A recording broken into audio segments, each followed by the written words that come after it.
بسم اللہ الرحمن الرحیم۔ آج کل ایک ویڈیو کافی شیئر کی جا رہی ہے جس میں ایک بچہ دکھایا گیا ہے، اس بچے کی ایک آنکھ ہے، اور اس ویڈیو کے بارے میں کہا جا رہا ہے کہ یہ اسرائیل کے اندر ایک دجال پیدا ہوا ہے۔ آگے یہ بھی لکھا ہے کہ God Almighty said in the Holy Quran that a child who looks like Dajjal will be born in Israel and is a sign of the day of judgment، کہ اللہ نے قرآن میں یہ فرمایا ہے کہ ایک بچہ جو دجال کی طرح ہوگا وہ اسرائیل میں پیدا ہوگا اور یہ قیامت کی نشانی ہوگی۔ اس طرح کا ایک میسج اس کے ساتھ ہے، ویڈیو کے ساتھ، تو اسے کافی شیئر کیا جا رہا ہے۔ پہلے اس ویڈیو کو آپ ملاحظہ فرما لیں، پھر اس کے بعد میں اس کی وضاحت کرتا ہوں۔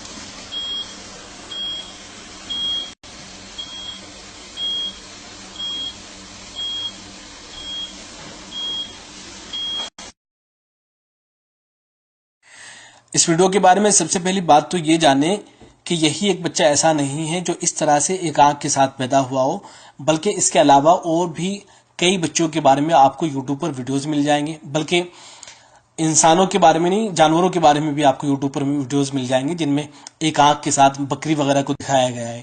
تو یہ در حقیقت کوئی بیماری ہوتی ہے جس کی وجہ سے اس طرح سے بچے پیدا ہوتے ہیں۔ دوسری بات جو اس ویڈیو کے ساتھ میں ایک میسج شیئر کیا جا رہا ہے جس کے اندر یہ کہا گیا ہے کہ قرآن میں اللہ نے فرمایا ہے کہ اسرائیل کے اندر دجال کی طرح دکھائی دینے والا ایک بچہ پیدا ہوگا اور یہ قیامت کی نشانی ہوگی، تو یہ بالکل جھوٹ ہے۔ قرآن مجید میں اس طرح کی کوئی بات نہیں لکھی ہوئی ہے۔ قرآن مجید کی کسی آیت کے اندر یہ نہیں ہے کہ دجال کی طرح اسرائیل کے اندر کوئی بچہ پیدا ہوگا۔ یہ بالکل جھوٹ ہے، بلکہ دجال کا قرآن مجید میں ذکر ہے ہی نہیں صراحت کے ساتھ کہیں بھی۔ حدیثوں کے اندر دجال کا ذکر آیا ہے، قرآن میں دجال کا ذکر نہیں ہے۔ تیسری بات جو انتہائی اہم ہے وہ یہ ہے کہ دجال پیدا نہیں ہوگا، دجال پیدا نہیں ہوگا، بلکہ دجال پیدا ہو چکا ہے، اس کا خروج ہوگا، دجال کا خروج ہوگا، اس کا ظہور ہوگا، وہ نکل کر آئے گا۔ دجال کسی آئی لینڈ کے اندر، کسی جزیرے کے اندر قید ہے، وہاں سے وہ نکل کر آئے گا، تو وہ پیدا ہو چکا ہے۔ اور اس کی دلیل مسلم شریف کے اندر حدیث موجود ہے۔ ایک صحابی ہیں حضرت تمیم داری رضی اللہ تعالیٰ عنہ، وہ پہلے عیسائی تھے، بعد میں مسلمان ہوئے۔ ان کے ایمان لانے کا سبب یہ دجال ہی بنا ہے۔ وہ اپنا واقعہ بیان کرتے ہیں کہ وہ کسی جزیرے کے اندر چلے گئے تھے کسی طرح سے، تو وہاں دجال کو انہوں نے بندھا ہوا دیکھا، تو دجال نے ان سے بہت سارے سوالات کیے تھے، نبی کے بارے میں بھی دجال نے سوال کیا تھا۔ تو بعد میں حضرت تمیم داری رضی اللہ تعالیٰ عنہ اللہ کے نبی صلی اللہ علیہ وسلم کے پاس آئے، اللہ کے نبی صلی اللہ علیہ وسلم کو ساری باتیں بیان کی، تو اللہ کے نبی صلی اللہ علیہ وسلم نے حضرت تمیم داری رضی اللہ تعالیٰ عنہ کا واقعہ خود صحابہ اکرام رضوان اللہ تعالیٰ علیہم اجمعین کو بیان کیا۔ ممبر پر کھڑے ہو کے آپ صلی اللہ علیہ وسلم نے بیان فرمایا اس واقعے کو۔ وہ واقعہ بھی میں مختصر سا بیان کر دیتا ہوں۔ ایک صحابیہ حضرت فاطمہ بنت قیس رضی اللہ تعالیٰ عنہ، وہ اس واقعے کو بیان کرتی ہیں۔ واقعہ مختصر اس طرح سے ہے کہ جب رسول اکرم صلی اللہ علیہ وسلم اپنی نماز سے فارغ ہو گئے تو مسکراتے ہوئے ممبر پر تشریف لے گئے اور ارشاد فرمایا کہ کیا تم جانتے ہو کہ میں نے تمہیں کیوں جمع کیا ہے؟ صحابہ نے عرض کیا کہ اللہ اور اس کے رسول ہی بہتر جانتے ہیں۔ آپ صلی اللہ علیہ وسلم نے ارشاد فرمایا کہ اللہ کی قسم، میں نے تمہیں کسی بات کی ترغیب یا اللہ سے ڈرانے کے لیے جمع نہیں کیا، میں نے تمہیں صرف اس لیے جمع کیا ہے کہ تمیم داری نصرانی آدمی تھے، پہلے عیسائی تھے، بس وہ آئے اور اسلام پر بیعت کی اور مسلمان ہو گئے، اور مجھے ایک بات بتائی جو اس خبر کے موافق ہے جو میں تمہیں دجال کے بارے میں پہلے ہی بتا چکا ہوں۔ یعنی اللہ کے نبی صلی اللہ علیہ وسلم صحابہ کو پہلے ہی بتا چکے تھے دجال کے بارے میں۔ تو ایسی باتیں حضرت تمیم داری نے بھی آ کر بیان کی۔ اللہ کے نبی فرماتے ہیں کہ چنانچہ انہوں نے مجھے خبر دی کہ وہ بنو لخم اور بنو جزام، یہ کوئی ٹرائب اور قبیلے تھے، کہ 30 آدمیوں کے ساتھ، ان دو قبیلوں کے 30 آدمیوں کے ساتھ ایک بحری کشتی میں سوار ہوئے، پس انہیں ایک ماہ تک بحری موجیں دھکیلتی رہی، پھر وہ سمندر میں ایک جزیرے کی طرف پہنچے، یہاں تک کہ سورج غروب ہو گیا، تو وہ چھوٹی چھوٹی کشتیوں میں بیٹھ کر جزیرے کے اندر داخل ہوئے، تو انہیں وہاں ایک جانور ملا جو موٹے اور گھنے بالوں والا تھا، ایک جانور ملا جزیرے کے اوپر، اور یہی جانور دجال تک لے کر گیا ہے حضرت تمیم داری اور ان کے ساتھیوں کو۔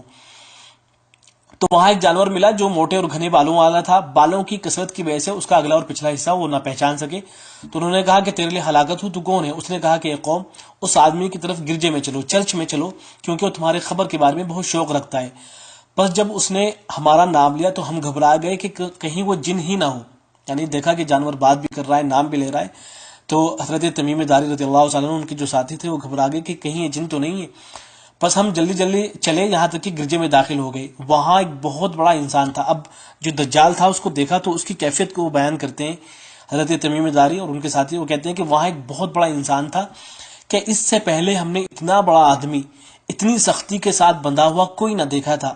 اس کے دونوں ہاتھوں کو گردن کے ساتھ باندھا ہوا تھا اور گھٹنوں سے ٹخنوں تک لوہے کی زنجیروں سے جکڑا ہوا تھا. ہم نے کہا کہ تیرے لیے ہلاکت ہو، تو کون ہے؟ تو اب حضرت تمیم داری اور ان کے ساتھیوں نے دجال سے بات کرنی شروع کی. تو پہلے دجال نے کچھ سوالات کیے حضرت تمیم داری رضی اللہ عنہ سے. ایک لمبا واقعہ ہے. حضرت تمیم داری ان کے ساتھی جواب دیتے رہے. پھر اس کے آخر میں دجال نے اپنے بارے میں بتایا. دجال نے اپنے بارے میں بتایا، میں تمہیں اپنے بارے میں خبر دیتا ہوں کہ میں مسیح دجال ہوں. عنقریب مجھے نکلنے کی اجازت دے دی جائے گی. بس میں نکلوں گا تو میں زمین میں چکر لگاؤں گا اور 40 راتوں میں ہر بستی پر اتروں گا، مکہ اور طیبہ کے علاوہ. یعنی دنیا کی ہر جگہ میں چلا جاؤں گا، مکہ اور طیبہ میں نہیں جا سکوں گا، کیونکہ ان دونوں پر داخل ہونا میرے لیے حرام کر دیا گیا ہے. جب میں ان میں سے کسی ایک میں داخل ہونے کا ارادہ کروں گا تو فرشتہ ہاتھ میں برہنہ ننگی تلوار لے کر سامنے آ جائے گا اور اس میں داخل ہونے سے مجھے روکے گا اور اس کی ہر گھاٹی پر فرشتے پہرے دار ہوں گے. یہ دجال نے اپنے بارے میں بتایا. حضرت فاطمہ رضی اللہ تعالیٰ عنہ جو اس واقعے کو بیان کرنے والی ہیں، وہ بیان کرتی ہیں کہ رسول اکرم صلی اللہ علیہ وسلم نے اپنی انگلی کو ممبر پر چبھویا اور فرمایا کہ طیبہ یہ ہے، یہ طیبہ ہے، یہ طیبہ ہے، یعنی مدینہ. یعنی اس نے یہ کہا تھا نا کہ میں مکہ، دجال نے کہا تھا کہ میں مکہ اور طیبہ نہیں جا سکوں گا. تو اللہ کے نبی نے فرمایا کہ طیبہ سے مراد جو ہے وہ مدینہ ہے. پھر اللہ کے نبی صلی اللہ علیہ وسلم نے آگے ارشاد فرمایا کہ کیا میں نے تمہیں یہ باتیں پہلے ہی بیان نہیں کر دی تھی؟ لوگوں نے عرض کیا کہ جی ہاں. پھر آپ صلی اللہ علیہ وسلم نے فرمایا کہ بے شک مجھے تمیم کی اس خبر سے خوشی ہوئی ہے کہ وہ ان باتوں کے موافق ہے جو میں نے تمہیں دجال اور مدینہ اور مکے کے بارے میں پہلے ہی بیان کر دی تھی. پھر اللہ کے نبی صلی اللہ علیہ وسلم نے آگے ارشاد فرمایا کہ آگاہ رہو، دجال شام یا یمن کے سمندر میں ہے نہیں بلکہ مشرق کی طرف ہے. یعنی وہ مشرق کی طرف سے آئے گا. اور یہ بات اللہ کے نبی نے 3 مرتبہ ارشاد فرمائی کہ مشرق کی طرف ہے، وہ مشرق کی طرف ہے اور وہ مشرق کی طرف ہے. اور آپ صلی اللہ علیہ وسلم نے اپنے ہاتھ سے مشرق کی طرف اشارہ کیا. یعنی گویا کہ یہ جو دجال ہے وہ مشرق کی طرف ہے، وہیں سے اس کا خروج ہوگا. تو بہرحال یہ دجال کے بارے میں یہ تفصیل ہے کہ دجال جو ہے وہ پیدا ہو چکا ہے. اب اس کا جو ہے خروج باقی ہے. وہ کسی جزیرے کے اندر، کسی آئی لینڈ کے اندر قید ہے اور قیامت جب قریب آ جائے گی، قیامت کے قریب وہ وہاں سے نکلے گا اور ساری دنیا کے اندر جائے گا، لیکن مکہ اور مدینہ کے اندر وہ داخل نہیں ہو سکے گا. تو معلوم یہ ہوا کہ دجال جو ہے پیدا ہو چکا ہے. لہذا دجال کے سلسلے میں اس طرح کا کوئی ویڈیو شیئر کرنا کہ فلاں جگہ دجال پیدا ہوا ہے یا فلاں بچہ وہ دجال کی طرح نظر آ رہا ہے، اس طرح کا کوئی بھی ویڈیو شیئر نہیں کرنا چاہیے. اس طرح کی باتیں ہرگز نہیں پھیلانی چاہیے. السلام علیکم ورحمۃ اللہ.